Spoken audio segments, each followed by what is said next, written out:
Halo semua, pada video praktikum kali ini kita akan belajar tentang percabangan dan perulangan pada Java. Percabangan dan perulangan merupakan statement kontrol dalam pemrograman. Perintah-perintah percabangan dan perulangan kita gunakan untuk mengatur jalannya alur program sesuai dengan yang kita inginkan. Baik, kita mulai dengan membuat project baru pada NetBeans.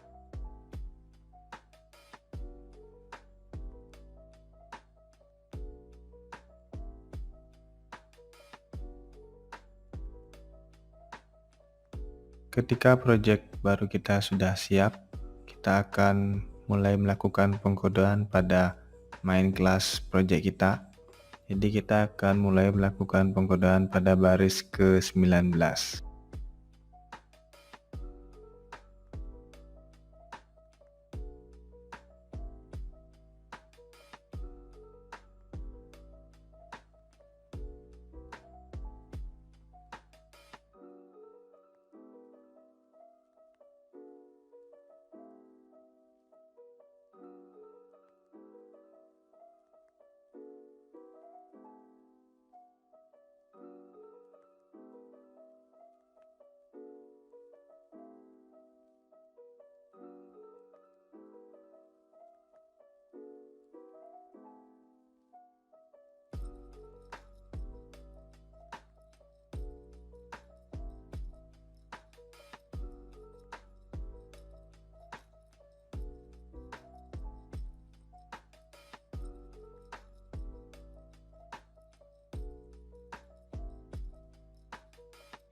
Baik teman-teman, pada layar merupakan contoh penerapan perintah percabangan pada Java. Jadi pada coding ini kita melakukan pengecekan pada nilai. Jika sesuai, maka kita akan keluarkan pesan. Jika tidak, maka sistem tidak akan melakukan apapun. Dapat teman-teman perhatikan pada layar contoh penerapan percabangan. Jadi pada Java kita menggunakan sintaks if dengan struktur if, kemudian di dalam kurungnya adalah pengecekan kondisi, kemudian dilanjutkan dengan kurung kerawal buka. Di dalamnya kita masukkan statement atau pernyataan atau perintah jika kondisinya bernilai true atau benar. Kemudian diakhiri dengan titik koma dan kurung kerawal tutup. Pada baris ke-19 dan 20, kita dapat lihat terdapat penggunaan simbol sama dengan yang berbeda. Pada baris ke-19 itu menggunakan satu buah sama dengan. Pada baris ke-20 itu menggunakan dua buah sama dengan. Nah, maksudnya adalah jika sama dengan digunakan untuk menentukan nilai dalam sebuah variabel atau mengeset nilai dari sebuah variabel, jumlah sama dengan yang digunakan adalah 1. Jika sama dengan digunakan untuk melakukan pengecekan kondisi nilai dari sebuah variabel, jadi jumlah sama dengan yang digunakan adalah 2.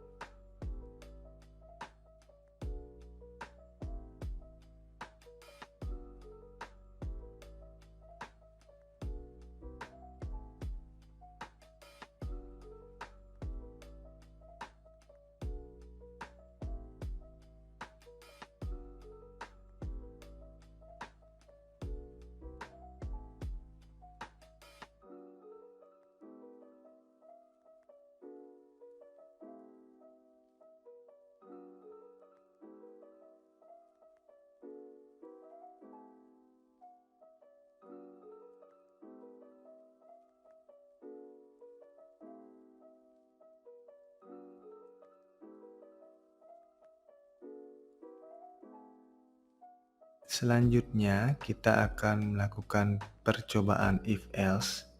Pada percobaan sebelumnya kita hanya memberikan pernyataan ketika kondisinya true atau benar. Nah, sekarang kita akan melakukan percobaan memberikan pernyataan ketika kondisi dia true dan ketika kondisi dia false atau salah.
dapat diperhatikan pada layar dari baris ke-20 hingga ke-24, yaitu adalah satu set perintah if else. Jadi pada baris ke-22 dapat dilihat kita menambahkan perintah else. Jadi pada else ini digunakan untuk memberikan perintah jika kondisinya false. Jadi pada baris ke-20 kita mengecek kondisi nilainya apakah 10. Jika benar maka dijalankan perintah baris ke-21. Jika salah maka dijalankan perintah ke-23.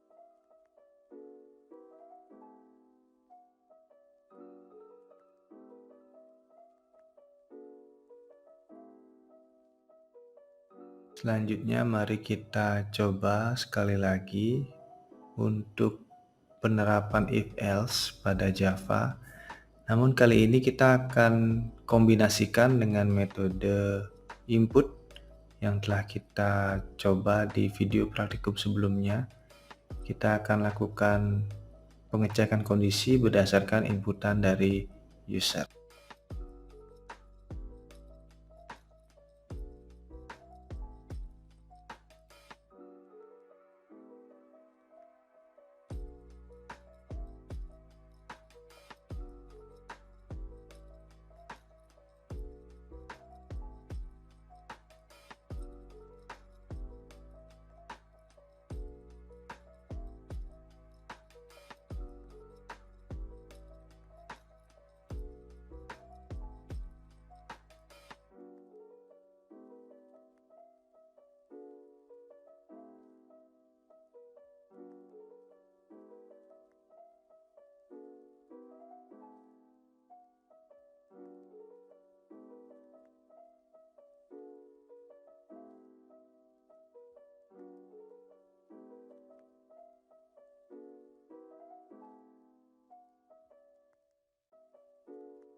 Dari kode yang telah kita masukkan pada main class kita pada layar, kita telah berhasil menerapkan perintah if else dengan mengecek inputan dari user atau pengguna. Mari kita bahas sedikit codingnya. Baris ke-22 ini merupakan bagian dari inisiasi objek dari kelas BufferReader. Jadi objeknya kita beri nama dataIn. Selanjutnya baris ke-26 hingga 31 merupakan bagian kita melakukan pengecekan inputan dari user. Nah, jadi di sini user kita minta untuk masukkan sebuah angka. Karena kita akan melakukan pengecekan dengan operator matematika, maka kita perlu mengubah tipe data dari inputan user tersebut dengan integer.parseIn. Nah, pada baris ke-27 kita melakukan pengecekan apakah angka yang diinput habis dibagi 2. Apabila habis dibagi 2, maka kita keluarkan pesan angka yang dimasukkan adalah bilang genap. Jika tidak habis dibagi 2 atau masih tersisa, maka angka yang dimasukkan adalah bilangan ganjil. Nah, jadi pada baris ke-27 terdapat simbol persen. Simbol tersebut merupakan operator matematika modulo, yaitu sebuah operator yang digunakan untuk mengetahui berapa sisa hasil bagi.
baik pada layar dari baris ke-20 hingga baris ke-34 merupakan implementasi coding percabangan majemuk. Jadi pada percabangan ini pemeriksaan kondisinya lebih dari satu. Jadi misalnya nilainya sama dengan 6, pada baris ke-20 dia dicek kondisinya apakah nilai di dalam variabel nilai lebih besar sama dengan 8. Jika ya atau true, maka nilai indeks diset menjadi A. Jika false atau tidak lebih besar sama dengan 8, maka dilakukan pengecekan kondisi dengan syarat nilai lebih besar sama dengan 7. Jika true, maka indeks diberi nilai B. Jika false, selanjutnya dilakukan pengecekan dengan else if pada baris ke-26 hingga semua pengujian kondisi telah selesai. Di akhir, apabila semua kondisi tidak terpenuhi, maka akan set nilai itu dibawa ke baris 33, yaitu else paling terakhir.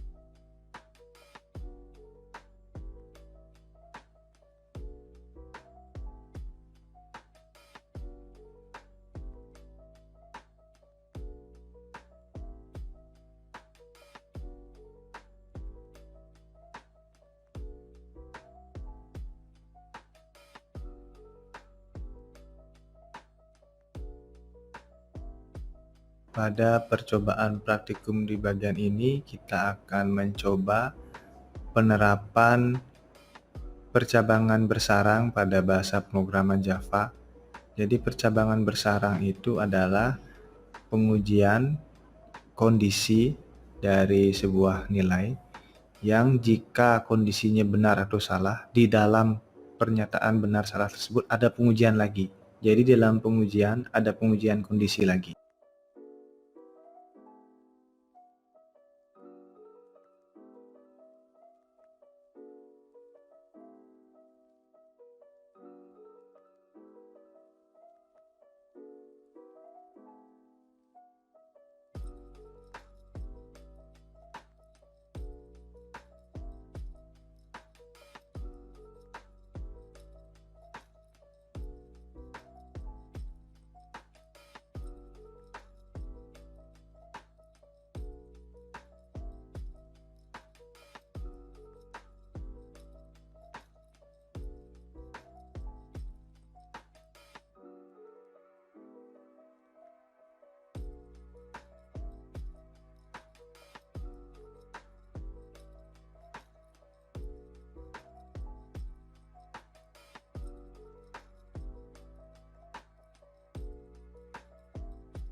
Pada percobaan percabangan bersarang pada layar yang telah teman-teman perhatikan, jadi di sini kita membuat sebuah aplikasi yang menerima inputan dari user. Yang pertama yaitu memasukkan total belanja.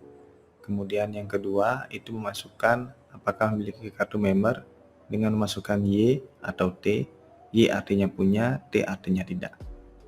Kemudian pada baris ke-29 hingga ke-41 merupakan set coding untuk percabangan bersarang.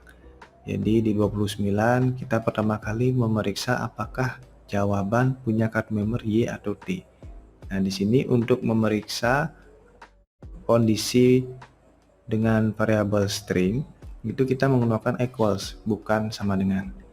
Jadi percobaan pertama kita mengecek apakah bernilai true untuk punya kartu member. Kemudian pada baris ke-30 kita melakukan pengecekan kondisi kembali, apakah total belanjanya lebih besar dari 50.000 atau tidak. Jika kondisi total belanjanya lebih besar daripada 50.000, kemudian kita memberikan nilai 5.000 pada variabel diskon, jadi potongannya nanti. Nah, jika dia tidak lebih besar daripada 50.000, maka diskonnya kita set nilainya 0. Pada baris ke-35 merupakan kondisi false untuk pengecekan apakah dia punya kartu member atau tidak. Nah, jika dia tidak punya kartu member, kemudian pada baris 36 itu mengecek total belanjanya. Jika dia lebih besar dari 50.000, maka diskonnya kita beri nilai 2.000. Jika tidak, itu diskonnya kita set 0.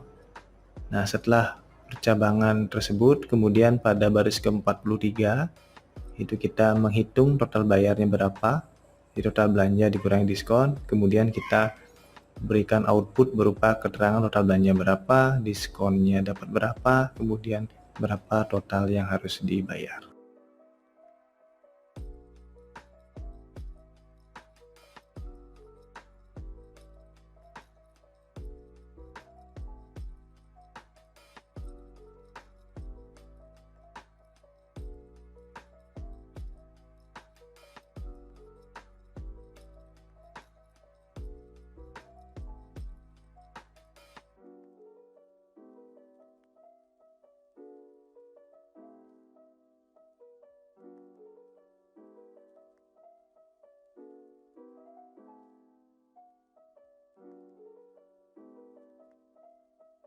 Pada percobaan percabangan bersarang dengan menerima inputan dari user, kali ini kita menggunakan metode input scanner. Jadi teman-teman perhatikan di baris ke-21 itu kita tidak menggunakan buffer reader seperti yang sebelumnya, tapi kita menggunakan metode lain dalam menerima inputan dari user, yaitu scanner. Nah, perbedaan dari scanner ini adalah pada saat kita menerima inputan dari user, itu pasnya di baris ke-25 dan 27, itu saat menangkap inputan dari user kita langsung dapat melakukan konversi tipe data. Jadi kalau kita membutuhkan nilai integer, maka kita gunakan .nextInt. Tapi kalau kita perlu string, maka kita cukup next saja, dan next double untuk tipe data double, dan seterusnya. Demikian sesi percobaan percabangan pada bahasa pemrograman Java. Jadi pada percobaan ini kita telah belajar bagaimana menggunakan percabangan sederhana pada Java, percabangan dengan kondisi true dan false-nya, percabangan majemuk, dan percabangan bersarang. Selain percobaan percabangan, kita juga telah mengkombinasikan percabangan dengan inputan dari user menggunakan buffer reader dan scanner. Untuk perulangan, kita akan lanjutkan pada video praktikum percabangan dan perulangan di bagian kedua.